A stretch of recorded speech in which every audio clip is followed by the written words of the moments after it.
Let's bring in Daniel Jeremiah. You can follow the NFL Network analyst on Twitter at Move the Sticks.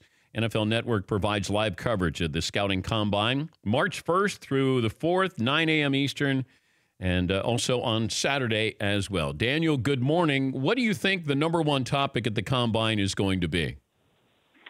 Well, I think it's probably going to start with Kyler Murray and will probably end with Kyler Murray. Where does Antonio Brown and Robert Kraft fit in there? Ooh, yeah, I've been locked in a cave just watching all these college kids and focusing on that. I guess there are a couple other big stories up there. Yeah, I don't know what is said about Robert Kraft, but Antonio Brown, you got to find, who is Pittsburgh going to, where's he going to go? Because they've said that there are certain teams that they don't want to send him to. They don't want to send him to the Patriots, anybody else in the AFC North with them. Where do you think Antonio Brown ends up? Well, I look at all these different places where he could potentially fit. Obviously, he's such a great player, you could plug him in a lot of spots, and it makes sense. But if you want to get him out of the AFC, selfishly, I'd like to see him go to Seattle. You pair him up with Doug Baldwin and give Russell Wilson some weapons like that. Let's see what Russell can do. I would love to see that. So, personality-wise, I think Pete Carroll would be great for him. Yeah, I'm wondering what you get in return. As a former scout, what would you be looking for when you're looking at Antonio Brown? We know his talent, but what are you looking for with him if you were thinking about bringing him in?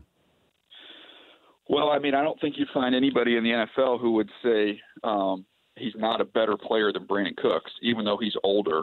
And we know what that was able to fetch. So I think you start by asking for a one and some change.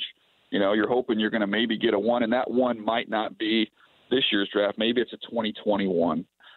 Maybe you end up getting a 3 this year and a 1 next year. That's what I would ask for. Now, it doesn't encourage me. I don't know if it was the smartest thing to say we've had 3 teams call. Even if it was CFL teams, I think I would consider them in the mix and try and put a little bit bigger number out there to create a little more demand. Kyler Murray going to the Combine, what do you think that he'll do? I saw some people saying, well, maybe maybe he should refuse to do the height and weight. That's crazy. There's no way. I've never seen that done. You can't. You're going to have to get those measurements. I've never seen anybody pull that off. So that would be truly shocking. I expect him to do the height, weight. I expect him to do all the interviews. I'm hopeful that he's going to run and throw. But I'll have to wait and see what he wants to do there. I thought looking back on it, we'll see what happens here and then at the pro day. But I thought looking back on it, Lamar Jackson, I didn't understand the not running part of it. To me, that's it's a big time asset. It's a big part of who you are and what you do on the field. We all know he was fast, but I think that would have created a little more buzz for him during the process. So if he's healthy and fully ready to go, even if he wasn't going to throw, why not go out there and run? Does Kyler Murray's height matter at this point? I don't think so. I really don't. To me, when you watch him and I try and say, okay, there's the first half of the Alabama game where I thought things kind of closed in on him a little bit, and I questioned, can he see? I thought he panicked a little bit, and then after that, I thought he settled in and adjusted, and I didn't think it really became much of an issue, from the height standpoint. To me, my 2 concerns with Kyler, one was the commitment and the focus, and it sounds like that's in a good place right now with where he is focusing on football. So we checked that box. And the other one was just the bulk to be able to show you can be durable. And, from everything I've heard, and I think Peter King wrote about it today, that he's allegedly up to 206 pounds, which is actually 2 more pounds than Russell Wilson weighed at the Combine. So that'll go a long way in answering that or alleviating some of that concern. If you needed a quarterback and Haskins is on the board from Ohio State and Kyler Murray or other. Yeah. I've gone back and forth on this. You could not be any more polar opposite in terms of their skill sets. I ended up going with Murray in my updates that just hit NFL.com. I have Murray just over Haskins. And a little bit of the thinking there is I believe personally Murray can do almost everything Haskins can do throwing the football. And now you see Haskins work, through progressions a little bit more than you see with Kyler Murray, but I've seen Kyler do it. I know he can do it. And then I just think Murray can do things with his athletic ability that Haskins can't do. So that's why I ended up having Murray a little bit over Haskins. Yeah, I'd have no problem taking Kyler Murray. I've said that before on the program. And I know the Giants, he doesn't fit in with what they normally take. You know, they like the 6'4" quarterback, Hostetler, Sims, Eli. But if I have Kyler Murray, Saquon Barkley, and Odell Beckham Jr. It's a track team. Yes, I have created Evan Ingram, too. Yeah, but I've created space here. I'm going to make you adjust to me, and the Giants won't take Kyler Murray, but I have no issue here. The other part of this is if you're bringing in Cliff Kingsbury and you're Arizona and you're already bringing in something to do something different, then why not bring in Kyler Murray? If you're going to go all in on wide open, let's have fun, let's go crazy, and bring in Cliff Kingsbury and his offensive mind, then why not try to make a deal, trade Josh Rosen, and take Kyler Murray? Yeah, I mean, you look at it historically, trading a quarterback you took in the first round after 1 year would be very unusual, but I don't think it would be more unusual than hiring a head coach who just got fired from Texas Tech. So if you've gone outside the box, why not go all the way outside the box? That's my point.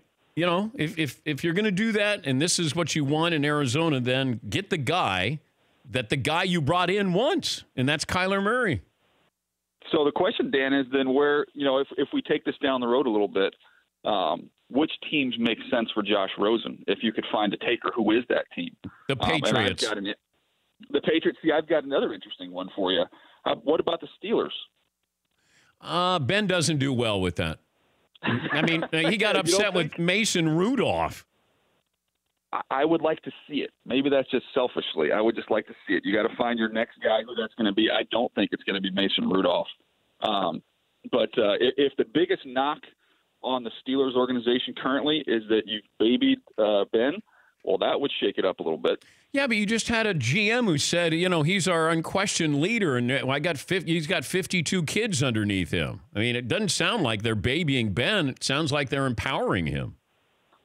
Yeah, I mean, that's the other way to put it. I just think there's some people who think whatever words you want to use, preferential treatment, or he's been put on a pedestal or what have you.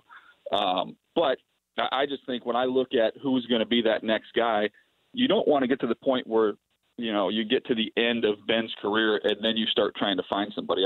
I think you kind of look at the situation with some of these smooth transitions around the league, trying to have that next guy. Man, I'd want to have him a year too early than a year too late. Yeah, I could see the Patriots doing something like this. If they're going to be interested in a quarterback, like at some point, they're going to get Tom's legitimate backup. And if you could get Rosen for value, I don't know. I'd certainly kick the tires on that. Yeah, and look, the Arizona Cardinals have flat out come out and said that this is not happening. So maybe this is all just a pipe dream. But it's, until the first pick is made, I think there's going to be at least a little bit of doubt in everybody's mind, and at least that thought flickering there that maybe Kyler Murray could be the pick. Other hot quarterback names? Well, I think you've got Murray and Haskins, which will take up a lot of the conversation. And then after that, to me, I think there's three guys. Initially, I would have said two when you look at Locke and Daniel Jones is those next two guys. But then, I think Ryan Finley, the more you watch him, the more you study him, from NC State. Now, he doesn't have a huge arm, but he's just a really, really consistent guy. He knows exactly where to go with the football, puts it where it needs to be on time. And I think he's kind of entered that conversation with those other two, and that's where we'll go from there. Yeah, I'm not sold on these quarterbacks. I don't know. Let's say it was last year, a draft, or like Haskins. I think is higher than he should be. I like him. I don't love him. I think in a different NFL, he would be, he'd be a first round pick. But in today's game, there's a few that stay in the pocket. But I think when you get him out, off his spot a little bit, then I'm not as thrilled with him. I just don't know if because we don't have some great quarterbacks that all of a sudden we're elevating Haskins and Jones and Locke. Yeah, I actually, I have Kyler Murray as the 14th player in the draft. I have Haskins as the 18th player. And I would have them behind the guys from last year. Kyler Murray, put it this way, I gave Kyler Murray the same grade that I gave to Josh Allen. So I had Darnold, Mayfield, and Rosen ahead of both of these guys. And then, wild card, Josh Allen was kind of a wild card, obviously a much bigger package. Kyler Murray's kind of that wild card. But I would have had Haskins, behind those guys as well. So Haskins, my concern, like you mentioned, when you get him off his spot, he struggles a little bit. I just don't see a lot of twitch in his lower half. When you watch Sam Darnold or you watch Baker Mayfield and you see the free rusher, they have that kind of lower body twitch to be able to just create a little bit of space. And I just don't know if he's going to be able to do that. That's my concern. When you kind of look at the quarterbacks that have been successful in the league that maybe aren't the most mobile guys, they're all the old veterans who have so much experience that mentally they're in a great place where they can kind of overcome some of their physical, lack of twitch and athleticism. And that's going to be something that's going to take a little bit of time for Haskins to get there. He is a very bright kid, but you don't just walk into the NFL with that knowledge base. So that's my concern. Safe travels there, Daniel. We appreciate your time as always. Thanks, Dan. That's Daniel Jeremiah, NFL Network analyst, former NFL scout. You can follow him at Move the Sticks. NFL Network providing live coverage of the Combine March 1st through the 4th at 9 a.m. Eastern. Also coverage on Saturday. For more Dan Patrick Show, tune to Audience Channel 239 on DirecTV or download the Dan Patrick Show app.